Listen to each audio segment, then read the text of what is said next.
No man can put a chain about the ankle of his fellow man without at last finding the other end fastened about his own neck. The tract of text popped into Elle's mind as she tried to remain calm in the face of yet another indignity. She surely hoped Mr. Douglas was right.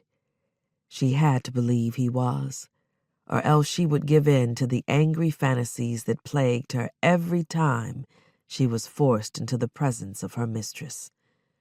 She still had half a mind to dump the steaming cup of tea in her hands directly onto Susie Caffrey's damned head, but that wouldn't have been acceptable, even when she was a freed woman. Besides, as much as Susie chafed her hide, she was a sight less painful to deal with than the sting of a leather strap. Still, it was mighty tempting, especially as the young woman lounged on the chaise in the mansion's parlor, issuing orders like a tyrant and flipping through a scandal sheet detailing the goings-on of the Richmond elite. The gossip rags were Susie's obsession, as if the fact that her father was a newly elected Confederate senator and war raged on the very doorstep weren't excitement enough. She read them in the guise of doing her duty for the Richmond Vigilance Committee, a group that played at spy hunting but relied on belligerence and wild guesses to control their fellow citizens.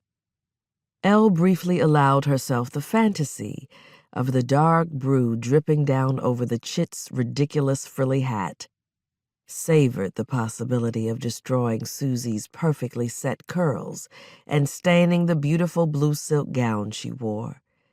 It would almost be worth it, just for the memory.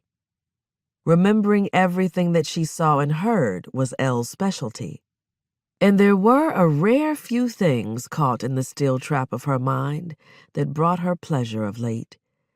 A pair of pale fingers snapped in front of her face, pulling her from her reverie. "You're dumb, but I know you're not deaf," Susie drawled. "Now I see how the tea went cold in the first place, with you lollygagging about like you don't have work to do. I said take it away." Susie's eyes were a warm hazel that could have been kind, but she narrowed them like a grimalkin at Elle before returning her attention to her frivolous newspaper.